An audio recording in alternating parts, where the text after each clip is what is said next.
Hola Trotamundos, bienvenidos, bienvenidas a Un Gran Viaje. Soy Pablo Strubel, autor de la web y el libro Cómo preparar un gran viaje y organizador de las jornadas de los grandes viajes. Y en este podcast quiero compartir la experiencia y aprendizajes de gente que ha hecho increíbles viajes de varios meses o años. ¿Empezamos?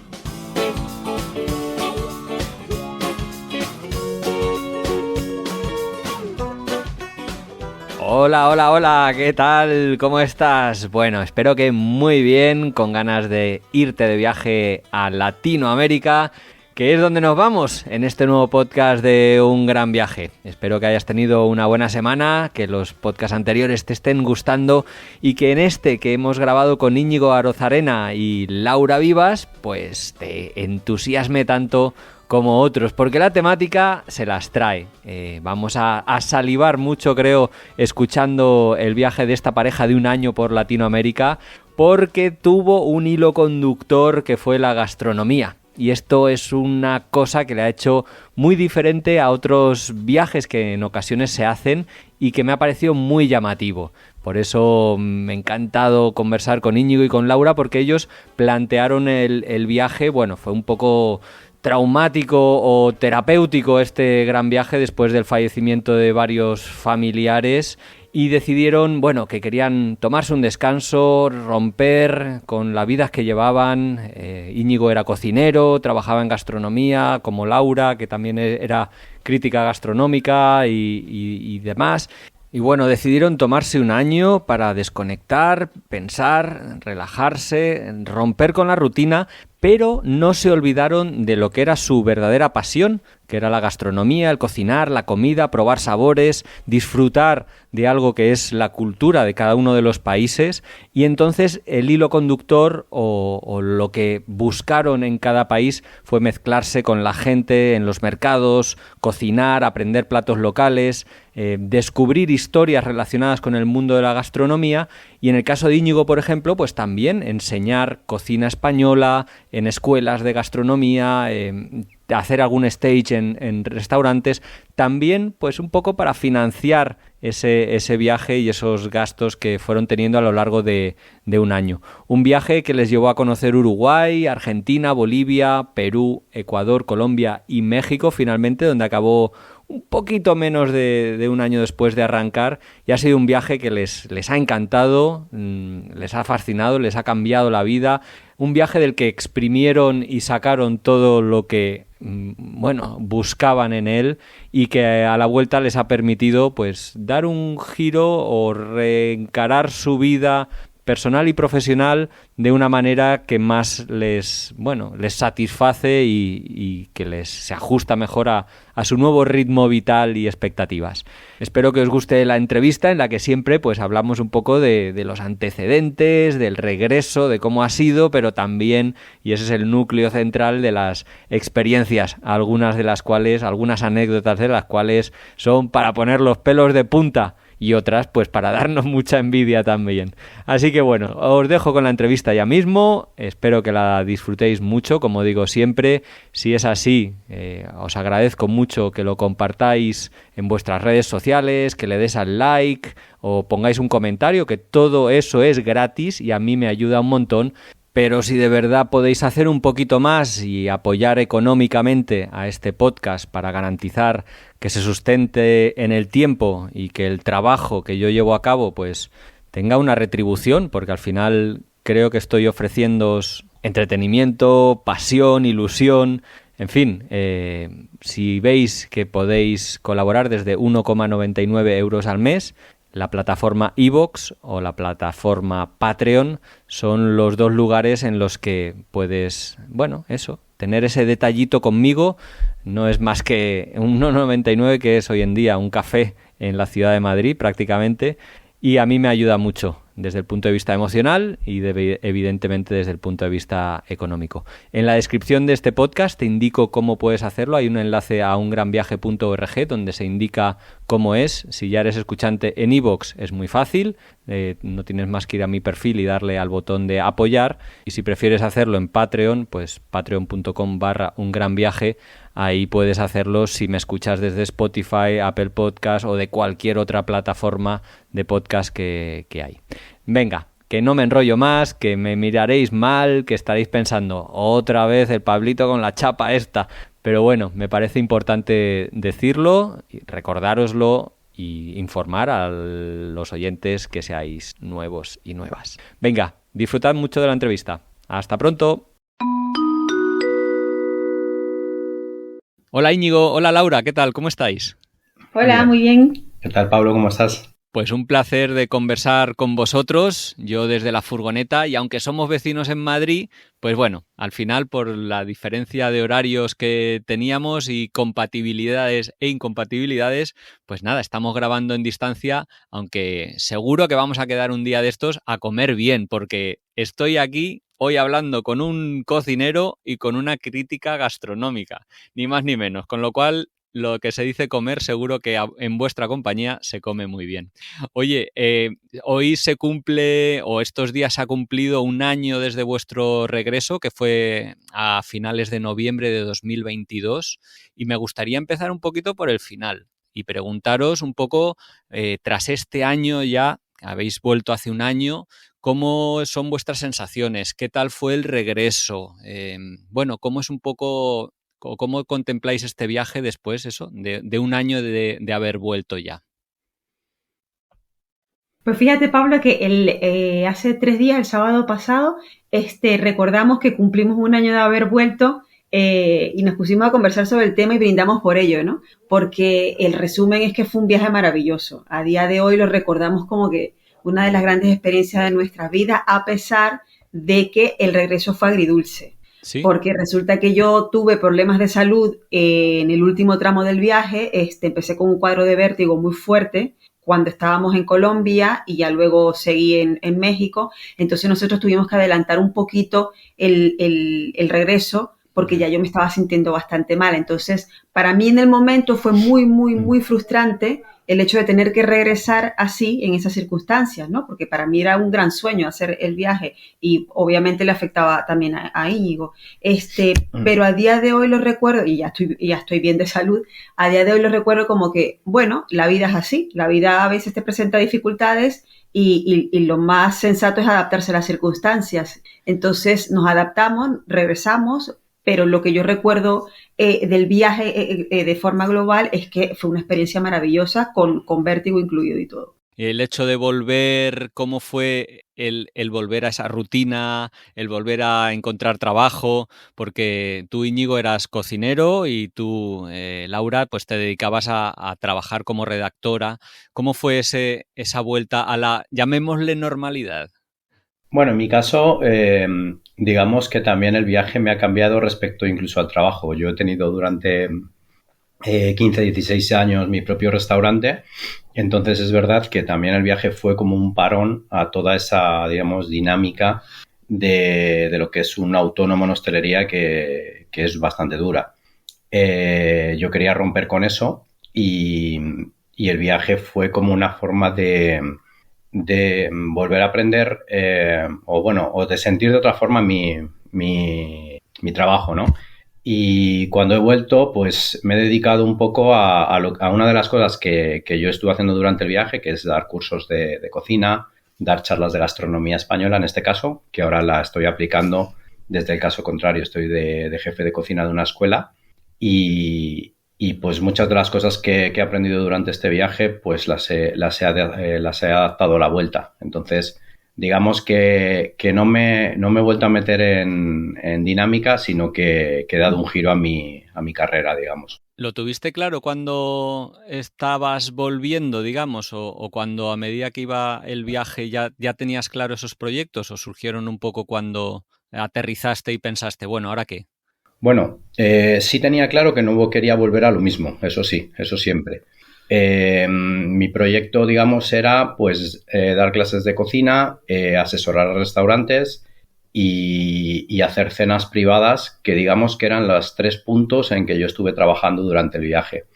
Y he tenido la suerte de caer en el puesto en que he caído a raíz de ir dando cursos durante los primeros meses en esta escuela y luego me ofrecieron el puesto, así que tenía mucha suerte en cuanto a eso.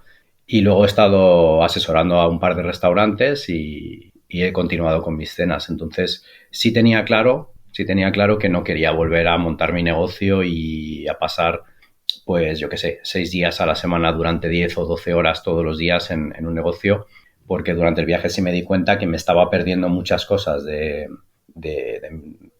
familia, de amigos y de muchas cosas que pasan en la vida, que no es todo trabajar. Ya, y tú, Laura, ¿cómo fue tu regreso? Aparte, una vez, digamos, ya te sobrepusiste del vértigo y demás, de los temas de salud, el tema laboral, que es que os pregunto porque es que para muchas personas el dejar el trabajo, en vuestro caso además, o en el tuyo, Íñigo, ¿no? Que tenías el restaurante, dejar un proyecto de tantos años como llevabas, pues asusta mucho, da mucho miedo y genera mucha incertidumbre y en ocasiones es el pero a emprender un gran viaje. ¿Tú cómo fue tu vuelta, Laura? Sí, la verdad es que y hubo gente que nos lo dijo antes de irnos de viaje, ¿no? De cómo se van a ir y van a dejar todo, porque dejamos todo. Y aparte con nuestra edad, con 45, que normalmente solo haces a los 20, ¿no? Ya. Pero nosotros realmente dejamos todo, dejamos la casa, dejamos los trabajos, vendimos el restaurante y todo.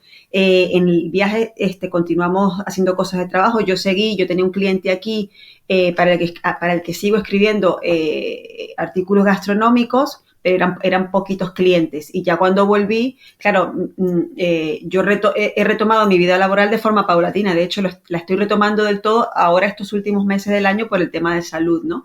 Y sí es cierto que yo llegué con cierto miedo porque yo decía, es complicado conseguir trabajo y tengo que esperar porque me tengo que recuperar.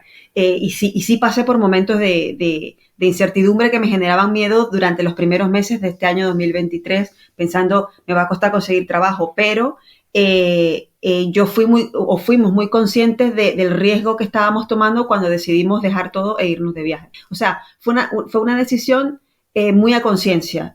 Y muy conscientes de los riesgos que estábamos tomando, pero a pesar de todo queríamos hacer el viaje. Entonces, cuando eres más consciente, creo yo, ¿no, Íñigo? Cuando eres más consciente de eso, pues estás al tanto de lo que estás arriesgando, pienso yo.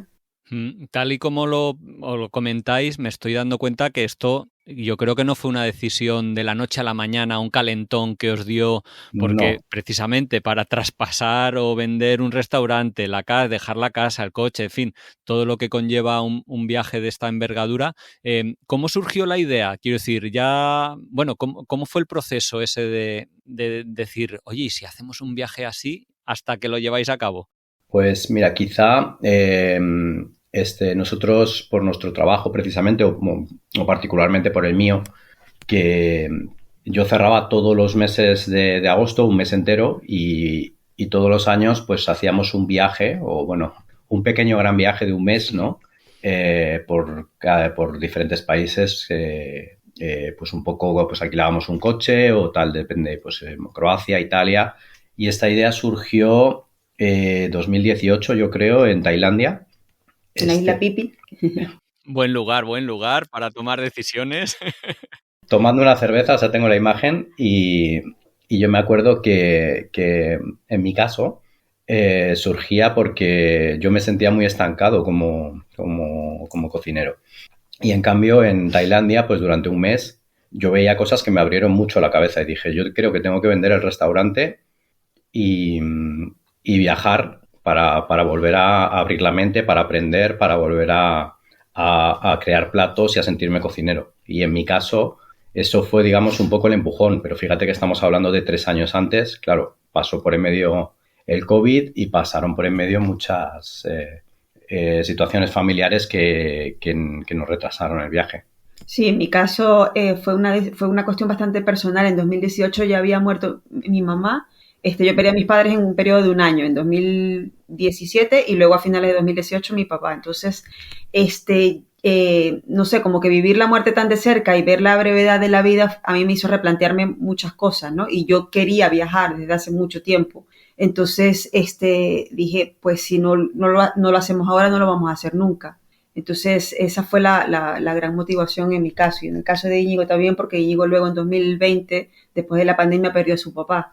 Entonces, ese tipo de cosas pues te hacen replantearte la vida y lo que quieres hacer.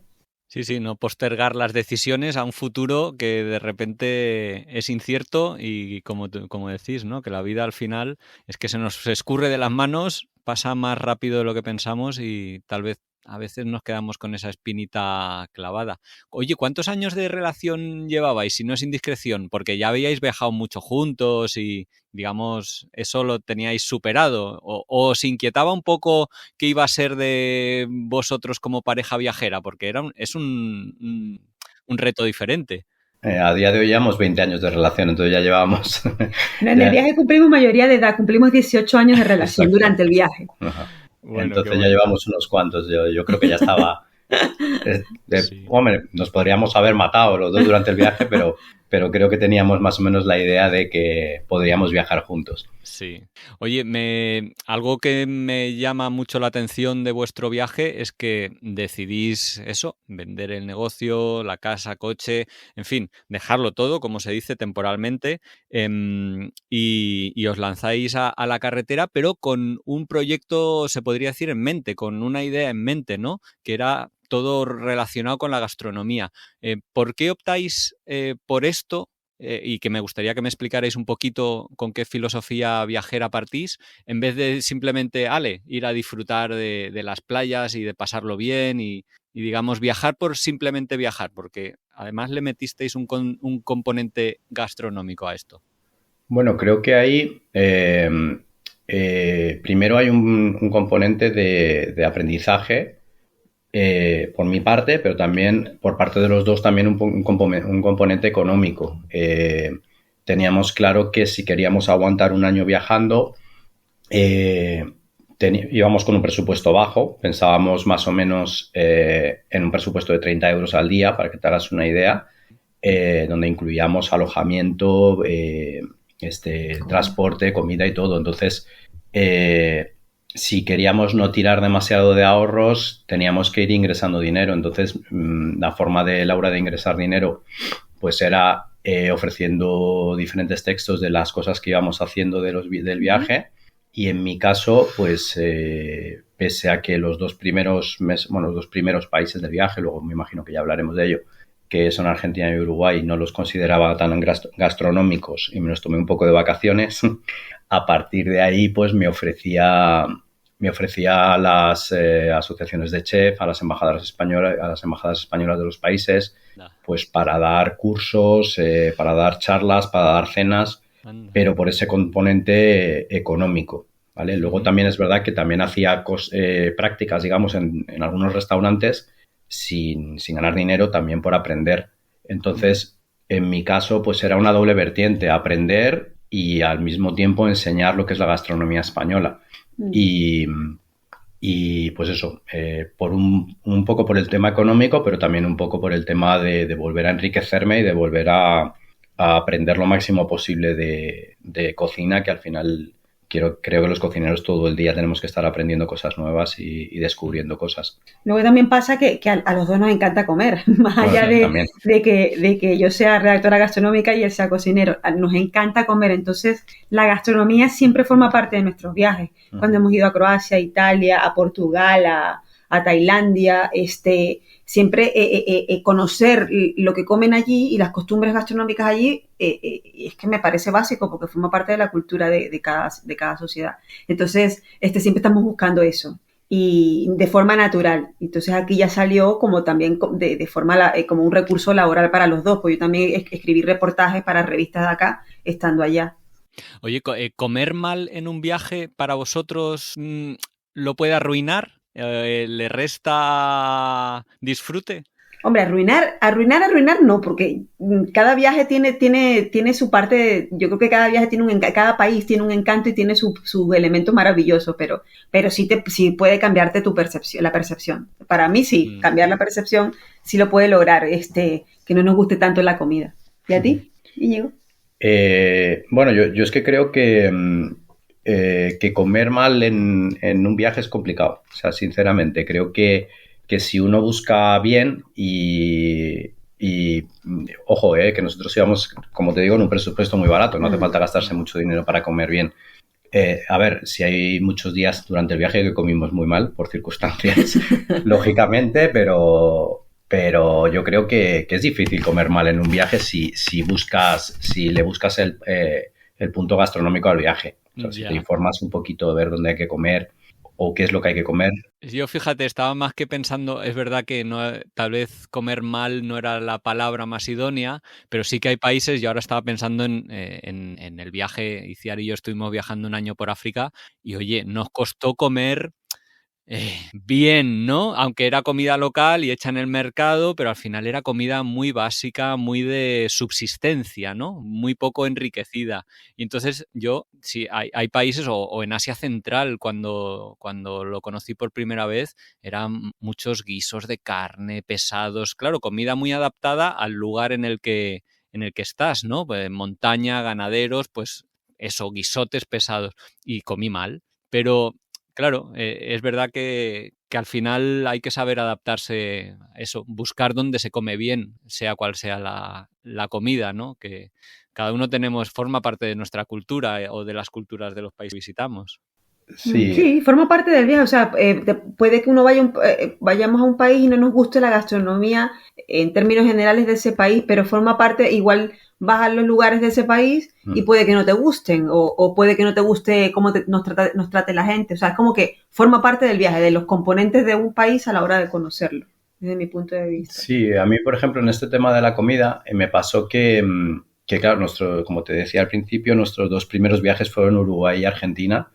Y pienso que pueden ser los 2 países más europeizados, ¿no?, de los que visitamos.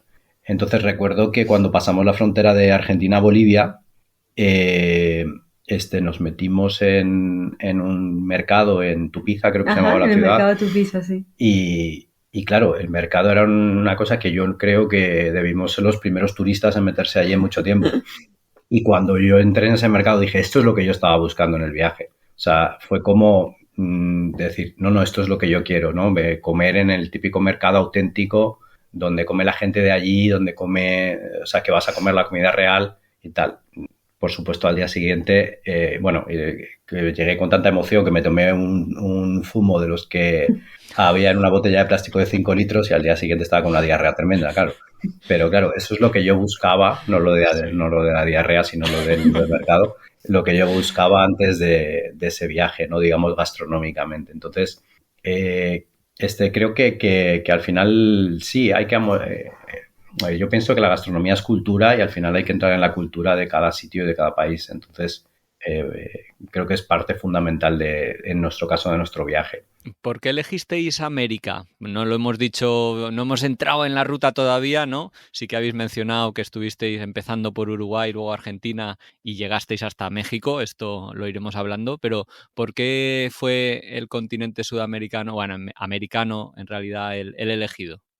Bueno, claro, es que entre que decidimos hacer el viaje en 2018 hasta que lo ejecutamos, hubo una planificación que fue variando. Nosotros cuando empezamos a planificarlo, decíamos, no, queremos ir mitad del tiempo a Latinoamérica y la otra mitad del tiempo a Asia. Luego, cuando empezamos a ver los tiempos, los espacios y todo eso, nos dijimos, no podemos abarcar en un año tanto espacio geográfico, imposible. Entonces, ahí fue que dijimos, nos quedamos con un solo continente, que fue Latinoamérica, y ya veremos cuándo podemos hacer ese gran viaje también a Asia. En mi caso, a mí es que me tira un poco la tierra. Yo soy de Venezuela, lo que pasa es que llevo muchos años aquí en España, y nunca había viajado por Latinoamérica.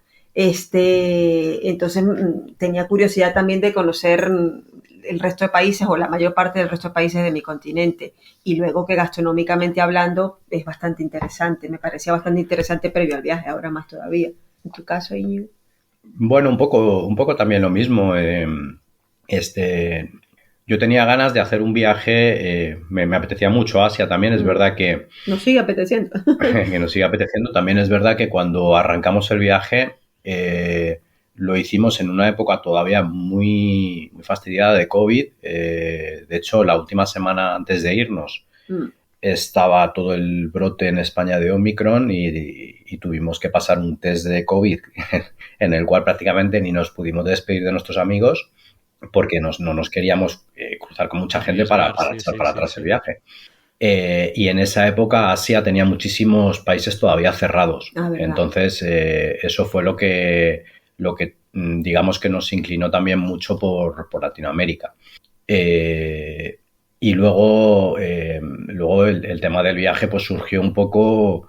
Latinoamérica fue, bueno, de hecho empezar por Uruguay fue porque al día siguiente de vender el restaurante, me metí en una página web y compré el billete más barato que había en Latinoamérica. Ostras, no empezamos por Uruguay por un tema concreto. Sí, sí. Y de hecho, pues como mes y medio más tarde, viendo las noticias en España, vi que Uruguay abría las fronteras después del COVID y por eso me había salido tan barato el billete. O sea que tuvo un componente de riesgo con el que no contábamos. Así que fue un poco todo no tan planeado como pensábamos. No, y genial porque además Uruguay no es de los países más visitados. ¿Cómo fue? ¿Cómo fue vuestro arranque de viaje y qué recordáis de Uruguay? No, yo estoy recordando la sensación. Yo lo que recuerdo es cuando fuimos al aeropuerto aquí en Barajas, yo estaba eufórica. Estaba emocionadísima. Qué Y luego guay. cuando llegamos allí, llegamos muertos de cansancio al otro día, pero estábamos muy contentos. Cogimos un autobús del aeropuerto hasta el centro de Montevideo Uh-huh. y de allí nos fuimos hasta el hostal. Pero la sensación que yo recuerdo es de euforia, de mucha alegría.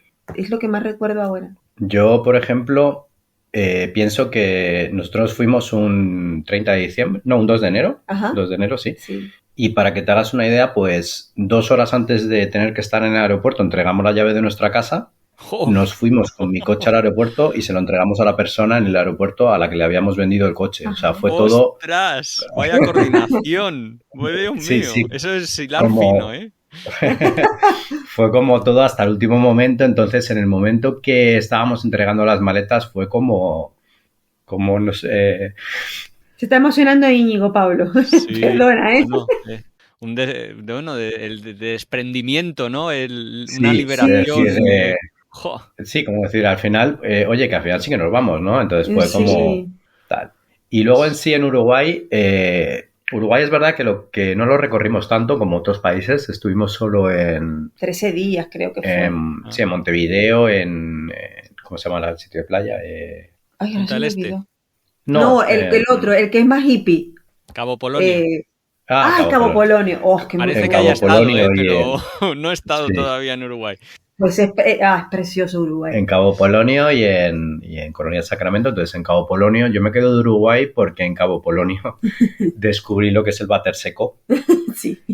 Y me chocó porque estuvimos en un alojamiento, claro, lo dicho, veníamos del tema COVID, donde no nos despedíamos casi no nos despedimos de nuestros amigos, quedamos con muy poquitos, y allí el chico del alojamiento, nada más vernos toda la mañana, nos daba un abrazo y un beso, Ostras, y tal, entonces veníamos como, esto es otra realidad, ¿no? Oye, era un alojamiento muy particular porque estaba literalmente La playa. en la playa y entonces todo lo que es la edificación eran una pareja jovencita, la habían construido ellos, entonces lo que era el baño era un váter seco y no había luz eléctrica, por ejemplo, teníamos que estar con la linterna, Uh-huh. tenía muchos perros y era para nosotros fue como que un ambiente totalmente distinto que nos gustó, o sea, de la entrada ya vimos bastante cambio, ¿no? Sí.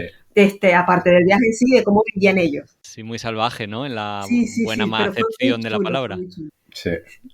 Luego entrasteis en Argentina y contadme un poquito esas sensaciones de recorrer un país que al final más o menos todos conocemos, ¿no? O al menos tenemos una idea de él. Fue, bueno, eso, ¿qué os sorprendió o ya fue un poco confirmar lo que tal vez teníais en mente?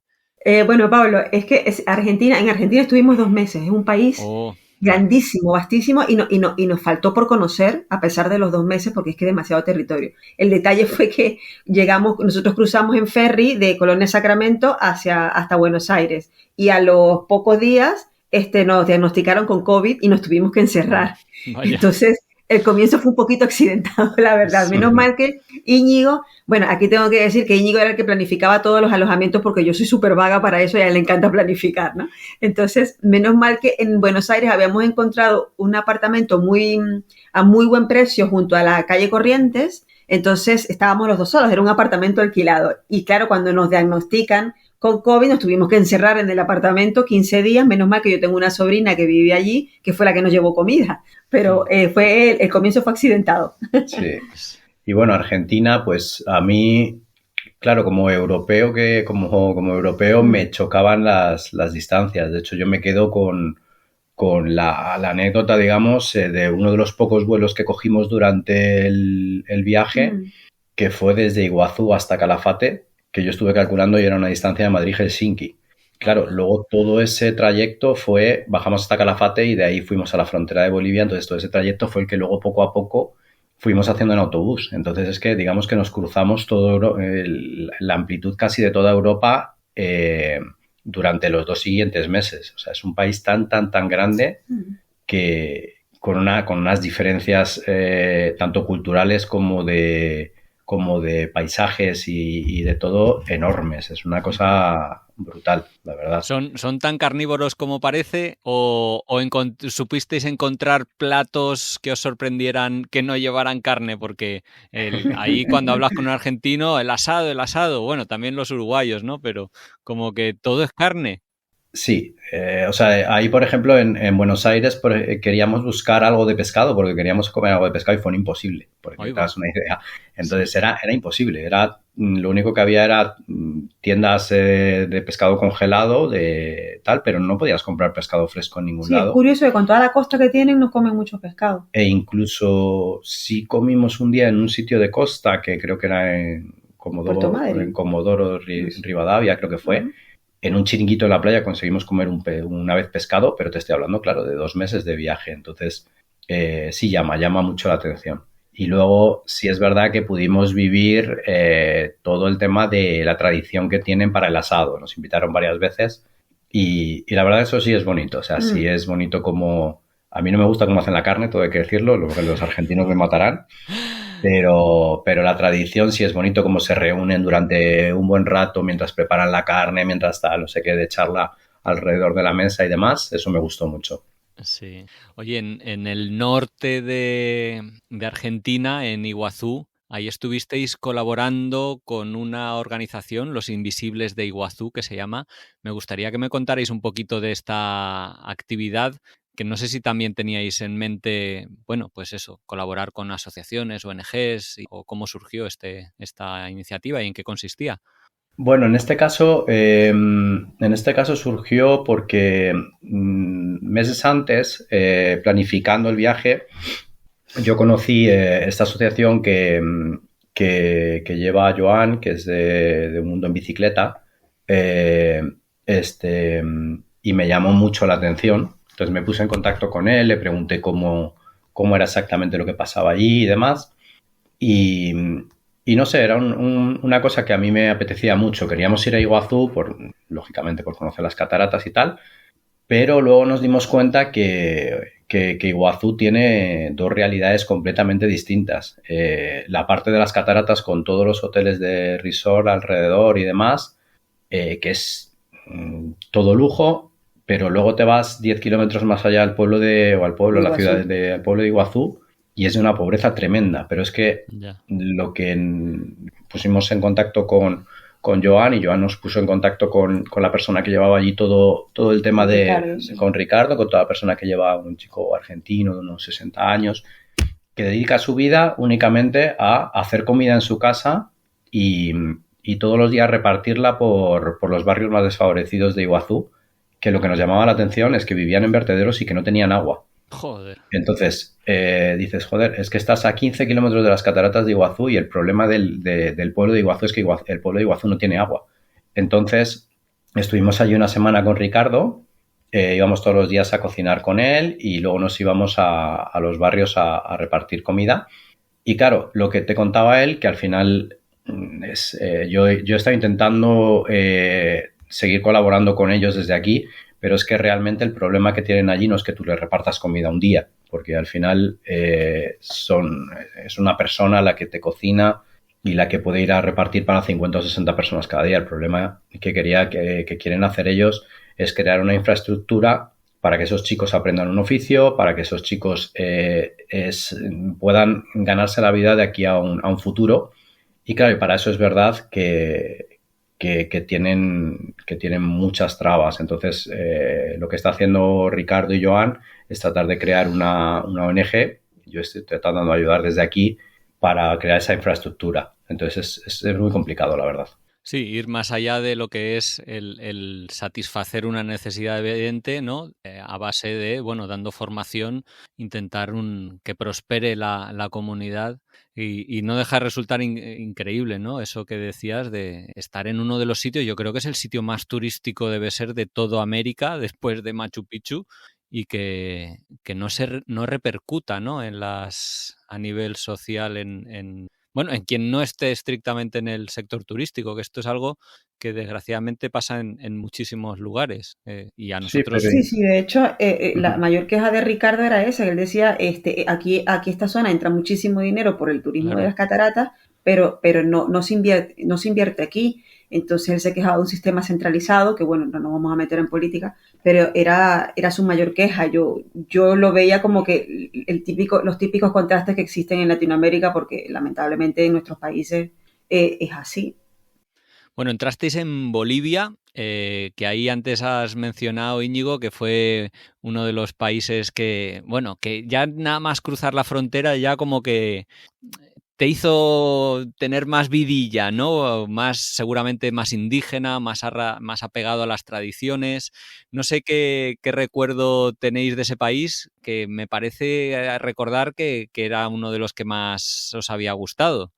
Pues a mí, fíjate, Bolivia no era un país que estuviera en nuestra ruta antes del viaje, porque nuestra ruta fue yendo improvisada. Aprovecho también para contarte cómo íbamos haciendo. Nosotros nos reuníamos todos los lunes. Es gracioso decirlo de la reunión porque yo insistía en todos los lunes hacer una reunión, pese a que estábamos todo el día juntos los dos.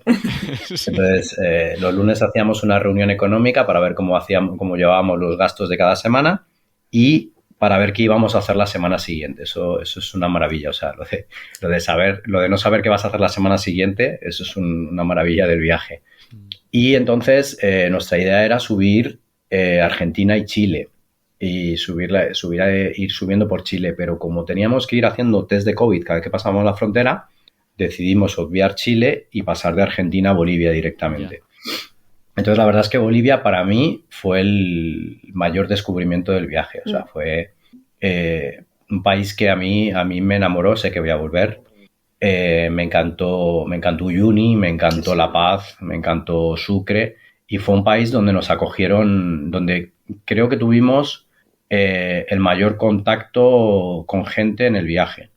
Aquí no me quiero saltar de Argentina, en el norte, en Jujuy, conocimos a la persona más maravillosa que creo que hemos conocido en el viaje. No me quiero saltar eso, aunque hayamos hecho un inciso, que conocimos gracias a Di y a Mike, que yo los conocí a su vez a través de tu podcast. Sí, ¿verdad? Y que fue una persona que nos acogió en su casa por Couchsurfing durante una semana y que lo único que te pedía a cambio de dejarte tu casa era que te sentaras a cenar con él por las noches. Joder. Entonces eso, que Laura lo contará mejor, eso fue maravilloso. O sea, creo que fue muy, muy, muy especial.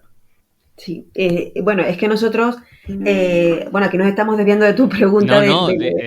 Os escucho encantado. De lo de Bolivia, sí, pero nosotros en la planificación que teníamos, como el presupuesto era bajo, nos quedábamos en alojamientos baratos de este tipo hospedaje, alguna vez era Airbnb, pero la mayor parte del tiempo eran hospedajes así baratitos. Y también probamos, que nunca lo habíamos probado, con Couchsurfing, que es esta aplicación que la gente te da hospedaje en su casa a cambio de un intercambio cultural, etcétera, etcétera. Yo tengo que decir que cuando Íñigo me habló de Couchsurfing aquí en Madrid antes de hacer el viaje, a mí me chocó mucho porque yo decía, ¿cómo te van a abrir las puertas de tu casa? Y si son unos ladrones, si son unos asesinos, yo qué sé, yo de neurótica, ¿no? Entonces, para mí para los dos fue un gran descubrimiento porque utilizamos la aplicación en varios puntos del viaje, no todo el tiempo, y Luis, que es este señor de Salta, viene de eso, de Couchsurfing. Entonces es un señor que es médico y nos alojó en su casa bueno, nosotros llegamos por 3 días y terminamos quedándonos una semana de lo a gusto que estábamos. Tiene una casa inmensa con un jardín y 4 perros, que nos enamoraron los 4 perros, y entonces fue una experiencia humana maravillosa porque llegamos a estar 10 personas alojados allí en casa de Luis de diferentes países. Me acuerdo de una noche que nos sentamos 3 argentinos, yo de Venezuela, Íñigo de España y 2 rusas, que bueno, que ahí hubo un momento delicado porque empezaron a hablar de Putin, entonces hubo una pequeña tensión allí, sí. pero que fue maravilloso el intercambio, y la chica asiática. Que era de Vietnam, creo. No, Vietnam Malasia. Entonces, esa estancia fue maravillosa, la parte humana, y lo seguimos recordando como una de las cosas más bonitas, más bonitas del viaje. A mí me encanta lo del couchsurfing, la posibilidad eso de ver cómo vive la gente, porque al final te estás metiendo en su casa, ves cómo la decoran, cuál es su día a día, o sea, mucho más allá. Sí que puedes tener mucho contacto con gente en los hostales, evidentemente, pero cuando te invitan a sus casas de esa manera desinteresada, porque esto hay que decirlo también, o sea, que ese por el mero placer del intercambio cultural que se produce, ¿no? Es que es muy bonito. ¿Dónde fue? En Uruguay, es que eso no lo mencionamos en Uruguay. En Sacromonte, en Colonia Sacramento, perdón, que Sacromonte. Colonia Sacramento fue el primer alojamiento de couchsurfing que empleamos, que era una chica de 40 y pico, como de nuestra edad, con un hijo adolescente, que ellos hospedaban a gente en su casa porque querían conocer gente de otras culturas. Sí, era su forma de viajar, digamos. Era su forma de viajar. Y luego en Puerto Madryn, en Argentina, que fue el segundo alojamiento, fue muy curioso porque nos quedamos en la casa de un chico muy joven que tenía una niña muy jovencita y tenía un grupo de música, entonces nos esperaron para el ensayo del grupo de música y luego nos dejaron la habitación de él y de su mujer, nos dejaron la habitación de ellos para que durmiéramos en su cama. Ostras. A veces se pasan, ¿no? A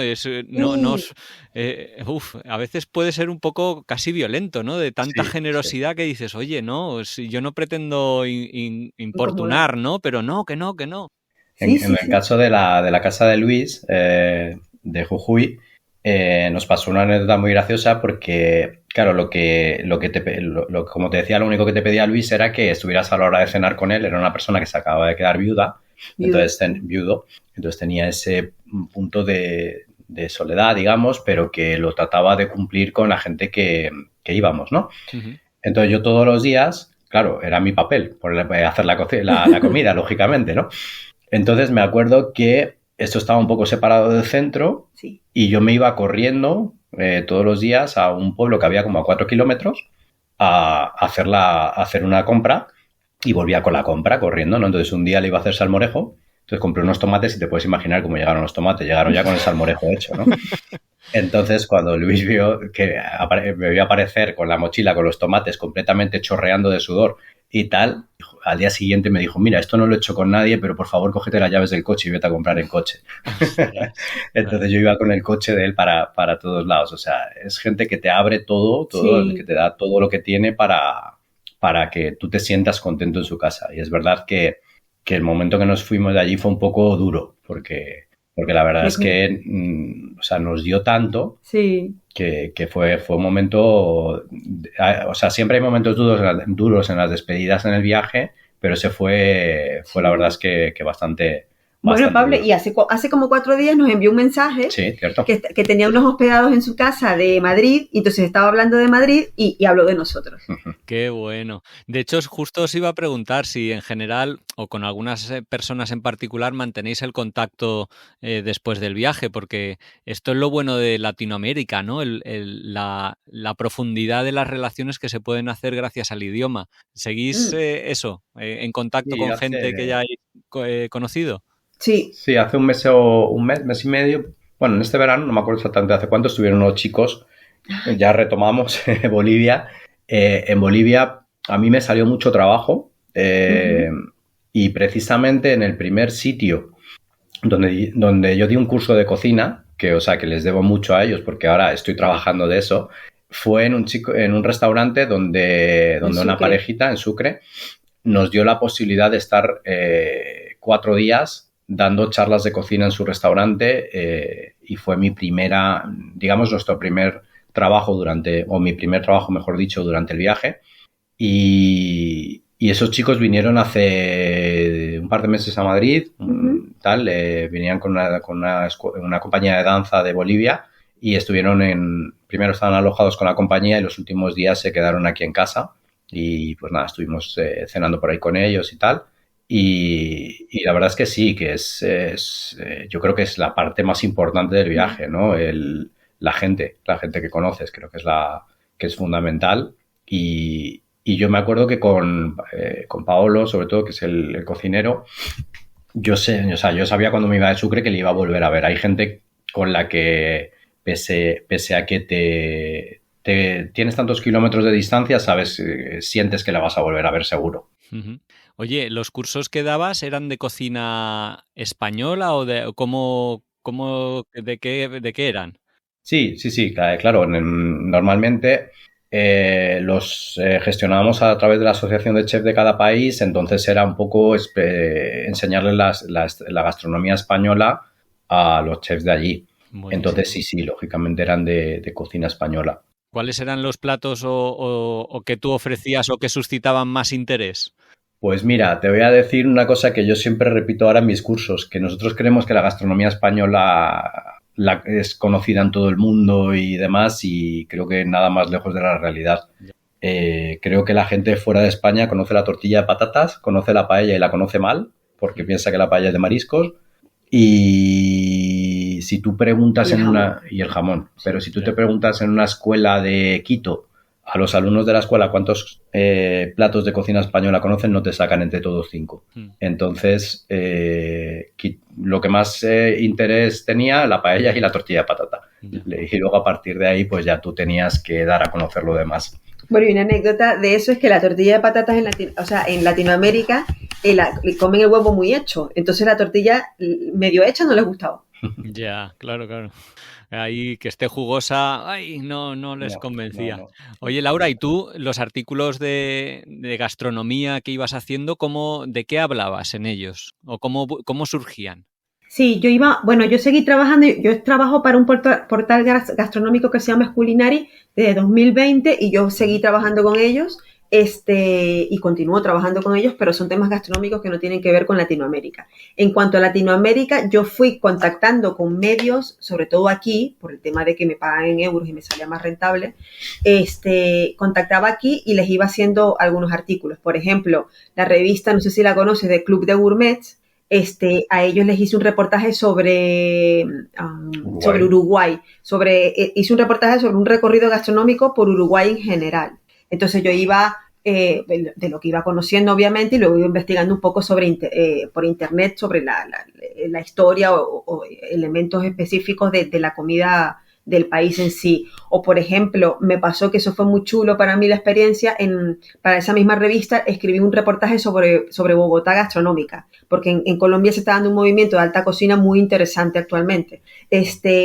Y para hacer la investigación contacté con uno de los mejores chefs en esto de alta cocina de allí, de Bogotá, y él, de la manera más generosa, me puso en contacto a su vez con otros cocineros, y entonces así fui recabando la información y bueno, en mi opinión me salió un reportaje bastante bonito. O por ejemplo, para Condé Nast Traveler, les hice, pero ya lo hice este año ya desde aquí de Madrid, pero hice un artículo sobre couchsurfing, sobre toda la experiencia que nosotros vivimos, que fue muy chula de couchsurfing. Hablé sobre lo que te aporta en un viaje aprovechar ese tipo de hospedaje, o hice otro también de cómo planificar tu gran viaje, que para nosotros que estábamos nuevos fue interesante porque no teníamos práctica y, por ejemplo, nosotros nos reunimos unos días antes de irnos de viaje con Dee y con Mike, que tú los entrevistaste y ellos nos dieron varios tips del viaje que nos sirvieron luego. Yo qué sé, por ejemplo, llevarnos la linterna. O yo me llevaba una chaqueta más gorda y ellos me dijeron, no, te tienes que comprar la chaqueta esta que se puede doblar, o las toallas de fibra. Detalles así que como que si uno no tiene experiencia, no los tomas en cuenta y luego son súper prácticos. Ya, qué bien. Oye, estábamos hablando de Bolivia y me doy cuenta que no os he preguntado por cómo os movíais, sí que me habéis hablado del alojamiento, por ejemplo, y Bolivia, tengo entendido que los autobuses allí, tremendo, ¿no? Que ibais en transporte público y que allí es como medio complicado. Bueno, Bolivia.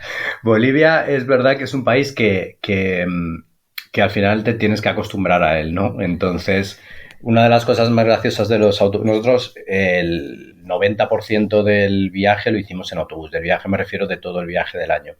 Entonces, en Bolivia es verdad que nos pasó una anécdota. Yo al final, yo creo que ahí fue donde también cambió un poco el chip, porque, claro, te pegabas un madrugón, te levantabas a las 6 de la mañana para coger un autobús de 10 horas y de repente veías que a las 12 de la mañana ese autobús todavía no había salido. Joder. Y entonces, claro, yo me acuerdo un día que estaba montando un pollo allí diciendo, oye, que perdóname, que es que este autobús, que yo he cogido el autobús de las 6 de la mañana y me dijo el conductor, no, no es el autobús de las 6 de la mañana, este autobús no sale a las 6 de la mañana, este autobús sale cuando se llena. Y claro, Sí. entonces ya un momento que tienes que cambiar el chip, o sea, que tienes que decir, mira, me llevo mis cosas, pues voy leyéndome mi libro o voy preparando la semana que viene del viaje o voy tal, porque no vas a ganar nada, o sea, no, el autobús no va a salir antes. Ahora muy gracioso o porque ¿te acuerdas en Bolivia con lo de ya? Sí, Los bolivianos tienen como que una palabra muletilla que para todo dicen ya, ya, ya. Pero Sí. ese ya, ya, ya puede significar cualquier cosa. Puede decir sí, no, o déjame en paz, o tal, vale para todo. Entonces tú le decías, ¿este autobús tiene aire acondicionado? Te decían, ya, ya, ya, ya. Entonces, claro, a mitad de viaje, yo decía, coño, es que esto no tiene aire acondicionado. Sí. Sí. Entonces, claro, para todo te contestaban eso. De hecho, a los chicos Ya. que estuvieron hace poquito en casa les hacíamos burla con eso, con el ya, ya. Entonces, es verdad que es un país donde realmente es maravilloso, pero claro, es muy poco turístico y entonces hay aspectos en que no lo cuidan. Entonces, el transporte es uno de ellos. Entonces, tú te tienes que amoldar a lo que hay. No te puedes poner no te va a arruinar un día que tengas que estar 6 horas esperando a que salga el autobús. O sea, no, tienes que cambiar el chip. Luego nos Sí. pasó, Pablo, ¿te acuerdas cuando pararon para el contrabando? Ah, Claro, sí. cuando fuimos, nosotros cruzamos la frontera Argentina, Bolivia y nos quedamos en Tupiza, que es un pueblo. Y de Tupiza cogimos el autobús hacia Uyuni, que por cierto, el Salar de Uyuni es uno de los lugares más increíbles que yo he visto en mi vida y no es tan conocido aquí en Europa. Entonces, ese autobús ya nos cogió la noche en la carretera y hay mucha gente que viene de la frontera. Y nos pasó que ya cuando Uyuni, el pueblo, se veían las luces a lo lejos, nos paró los militares, no sé cómo se llaman allí ese cuerpo, pero eran policías militares, pararon el autobús y empezaron a revisar debajo de los asientos porque luego supimos que hay mucho contrabando de mercancía por la diferencia, como Argentina tiene una inflación tan grande, van a comprar y meten en Bolivia y también pasan hacia Chile, pero lo meten en contrabando. Y a nosotros, una persona que iba en el viaje había puesto debajo de nuestros asientos unas cajas que nosotros no sabíamos qué era. Entonces fue un momento de susto porque dijimos, a ver si os ahora acusaban. falta que revisen y haya droga, una cosa así, y terminemos No. nosotros presos aquí. El contrabando era de aceite. Era así, después pero de hecho se lo incautaron a todos y bajaron del autobús a la gente Ajá. que lo había metido. Pero claro, nosotros llevábamos cajas de contrabando debajo de nuestro asiento. Entonces fue un momento delicado, sí. Oye, otro momento delicado, y estoy dando un salto geográfico porque fue en Colombia, pero también fue en un autobús que os asaltaron. ¿Cómo fue esto? Bueno, íbamos de Santa Marta a Cartagena. Íbamos con mi mejor amigo que había ido todo el mes de agosto con nosotros y entonces nada, yo la verdad es que iba leyendo y a mí se me ha quedado el ruido, digamos, de cuando cargas un arma, ¿no? Que el clic que cargas un arma, pero en el momento no le di importancia y de repente hubo un revuelo tremendo en el autobús y veíamos que iban levantando a gente y le iban pasando para atrás, ¿no? Entonces eran 2 personas que subieron con pistolas y lo que estaban pidiendo sobre todo eran todos los aparatos electrónicos, móviles, ordenadores y demás. Y fue un momento muy, muy, muy duro, la verdad. Y nada, nos robaron los móviles con todo lo que implica eso hoy en día, porque tienes, claro, todas las cuentas del banco, todas las tarjetas, todas las reservas las haces a través del móvil. O sea, fue un momento... No solo ya en sí el del autobús, que fue jodido, porque claro, dices, bueno, y a este tío, como se le vaya la cabeza. De hecho, había un policía en la primera fila Sí. que le quitaron la pistola. Sí. Entonces, que creo que fue lo mejor que pudo pasar. O sea, porque si imagínate que se lía un tiroteo dentro del autobús. Sí. Entonces, fue un momento delicado del autobús y sobre todo fue un momento muy delicado las 2-3 semanas siguientes porque no conseguíamos hacer la copia de la tarjeta SIM del móvil, entonces estábamos completamente incomunicados y sin cuentas de banco y demás. Lo que sí es que también hubo una anécdota muy graciosa en ese mismo autobús, que fue que cuando ya bajamos todos en Cartagena de Indias sin los móviles, con la cara de circunstancias, con el miedo que habíamos pasado, pues había un chiquito delante que era pintor, que cogió sus cubos de pintura, se le resbalaron y se nos cayó. O sea, y a mí a todos, pero yo iba justo detrás de él, nos saltó toda la pintura blanca en la cara y en toda la ropa y las maletas. Entonces entramos a la comisaría a poner la denuncia completamente lleno de pintura de arriba abajo. ¡Ostras! Entonces, claro, el policía nos miraba y decía: sí, vale, os han robado el móvil, pero ¿por qué vais llenos de pintura? Entonces fue una cosa muy surrealista, porque era ya como diciendo, ¿qué más nos puede pasar hoy, no? Fue muy gracioso. Y claro, llegamos al hotel en Cartagena porque no sabíamos más o menos el nombre del hotel, pero tú imagínate la llegada al hotel completamente lleno de pintura de arriba abajo y sin móviles y demás. Una situación muy surrealista de viajes. Bueno, un contratiempo como tantos que a veces suceden en los viajes, y yo soy consciente de que vamos a dar un salto temporal y espacial, porque es que a lo tonto ya casi llevamos una hora hablando y el tiempo se nos está acabando, pero a ver, otra ocasión seguro que hay en el futuro para hablar de más anécdotas que pasaron en Perú, en Ecuador y en Colombia, donde estuvisteis, pero me gustaría un poco preguntaros por México y esas últimas semanas de viaje en Norteamérica, en realidad. ¿Qué os motivó? ¿Por qué disteis ese salto hacia México? ¿En busca también de gastronomías apasionantes?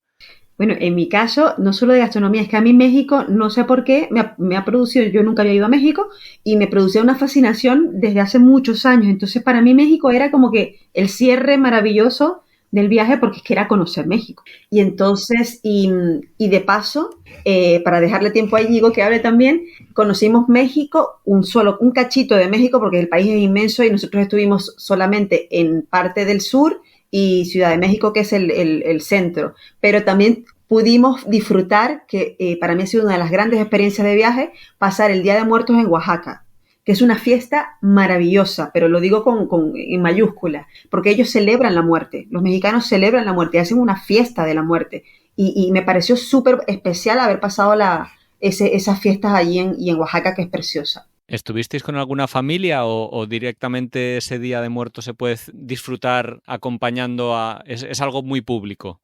Es que es público, es que lo bonito de esa fiesta hay una parte comercial, que es la que uno ve, que son las Catrinas y todas las calles con papelillos de colores decoradas, etcétera, etcétera. Pero luego hay una parte que es la esencia de esa fiesta, que es que los mexicanos, ellos van a los cementerios, adornan las tumbas de sus familiares, llevan la comida que les gustaba a los familiares y mezcal. Entonces ellos se sientan allí a conversar porque se supone que sus muertos han vuelto ese día a compartir con ellos. Entonces nosotros lo que hicimos fue que nos acercamos a un cementerio. Tú te puedes acercar y acercarte a las tumbas, recorrer el cementerio con mucho respeto, eso sí, hay que ir en silencio. Y muchos de ellos, porque los mexicanos, si hay algo que tienen, es que son súper, súper amables, te reciben, te dan un chupito de mezcal y te cuentan cómo celebran ellos la venida de sus familiares. Entonces es que es muy bonito, y nosotros nos quedamos en Oaxaca, no fue en una casa, pero sí fue en un hospedaje que era una familia. Entonces sí vivimos, de hecho la chica del hospedaje nos maquilló la cara de Catrinos. Sí. Ah, qué guay. Sí. Sí, a mí México, para mí también era un cierre muy especial porque, bueno, a mí aparte de la gastronomía me gusta mucho la historia. Entonces, para mí mis sueños de hace muchísimos años era ir a Machu Picchu. ¿Que lo cumpliste? Sí, claro. Sí, además llegamos caminando, hicimos una ruta primero el primer día 10 kilómetros y luego subimos caminando a Machu Picchu. Fue un momento muy especial. Pero luego, por ejemplo, me quedo también con la parte histórica de México, de Chichén Itzá, de Palenque, de San Cristóbal de las Casas, de toda esa zona que tiene una cantidad de cosas, de sitios arqueológicos tremendos y que bueno, Chichén Itzá por supuesto, pero por ejemplo Palenque no está para nada explotado y fue una cosa que a mí me fascinó, o sea, un sitio de pirámides en medio de la selva y tal, que no había casi gente viéndolo y demás. Entonces o sea, México tenía ese componente gastronómico, por supuesto, pero también el histórico, el arqueológico, que tenía muchas ganas de conocerlo. Entonces, creo que era el cierre perfecto para el viaje. Me quedé con ganas de ir a Teotihuacán, porque ahí es verdad que ya Laura estaba bastante fastidiada de salud, pero bueno, ya lo conocía, o sea que tampoco lo voy a echar tanto de menos, ya volveremos. Ya. Oye, entonces el tema de salud de los vértigos de Laura, digamos, no condicionó demasiado la fecha de regreso. Sí que teníais pensado estar viajando durante un año, ¿no? Me parece. Sí, lo Sí. adelantamos unos días apenas el viaje. Ya. También fue porque yo soy muy cabezona, porque a mí los vértigos me empezaron a raíz del atraco en Colombia. A nosotros nos atracan en el autobús y unos días después a mí me empiezan esos vértigos. O sea, fue un origen emocional. Lo que pasa y de hecho nos llegamos a plantear volvernos de Bogotá a Madrid. Pero yo dije, no puede ser que yo esté aquí y no vaya a México. O sea, es que mi sueño era México. Ya. Y continuamos el viaje así, pero ya yo estaba bastante tocada. O sea, a partir de ese momento el ritmo fue mucho más lento porque yo necesitaba mucho más descanso.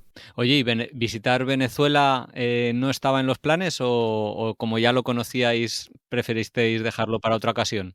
No, o sea, a mí me hubiese gustado, porque de paso yo soy de la frontera con Colombia, y me Sí. hubiese gustado visitar mi tierra un rato. Lo que pasa es que la situación de Venezuela es tan insegura ahora que me dio palo ir. Entonces no lo incluimos dentro de la ruta.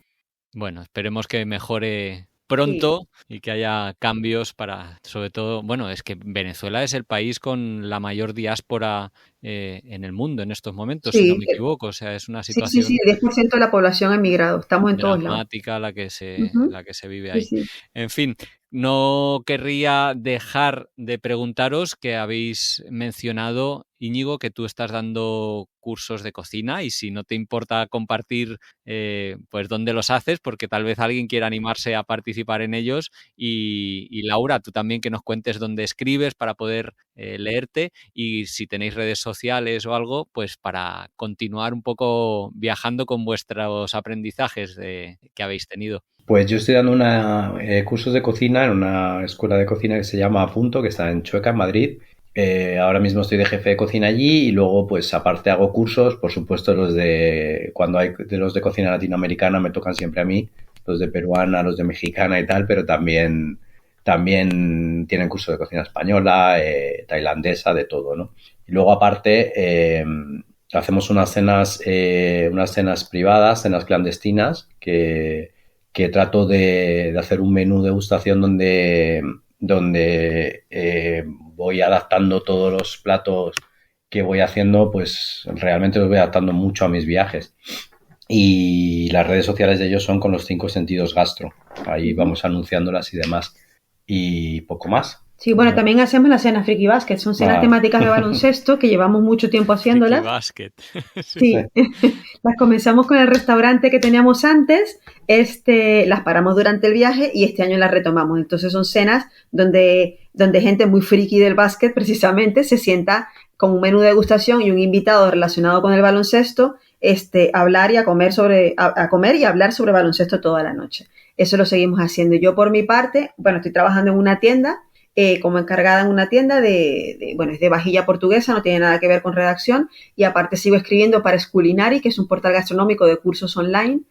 Bueno, un poco por competencia de lo que está haciendo Íñigo, Sí. pero esto es online. Y escribo algunas veces, o sea, no es un trabajo mensual, pero escribo algunas veces reportajes para la revista Club de Gourmets y algunas veces también escribo para Condé Nast Traveler. Y mis redes sociales, las que tienen que ver, como me gusta mucho comer y redacto sobre gastronomía, tengo un perfil en Instagram que se llama La Gastroredactora, que hablo sobre comida, y tengo otro personal porque me gusta la fotografía también, que es mi nombre, Laura Elena Vivas, todo junto. Bueno, veo que no paráis, que estáis plenamente activos y yo, bueno, todos estos enlaces, así como alguna foto que me habéis enviado, los voy a poner en la entrada de Un Gran Viaje, en el blog ungranviaje.org, para que, bueno, cualquier persona que haya escuchado hasta aquí y que quiera seguiros, pues bueno, ahí encontrará los enlaces fácilmente que también dejo apuntados en la descripción de este programa.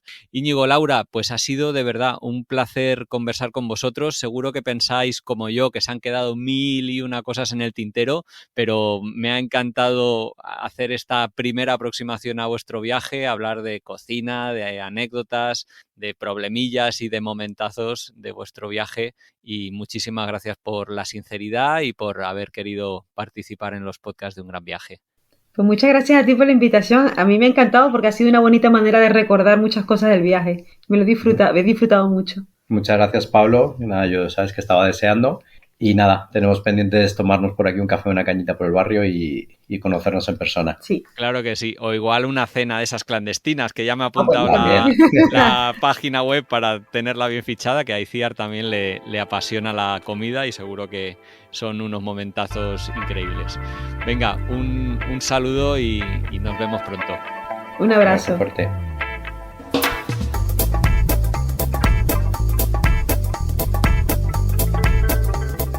Y esto ha sido todo por hoy. Os quiero dar las gracias por haber escuchado hasta aquí. Si os ha gustado mucho, compartidlo, dadle al like o, bueno, poner cualquier comentario que os parezca relevante, porque eso nos da mucha energía y ganas de seguir adelante con este proyecto. Un saludo a todos los oyentes de Radio Viajera, iVoox, iTunes, Spotify o allí donde nos estéis escuchando, y hasta la semana que viene.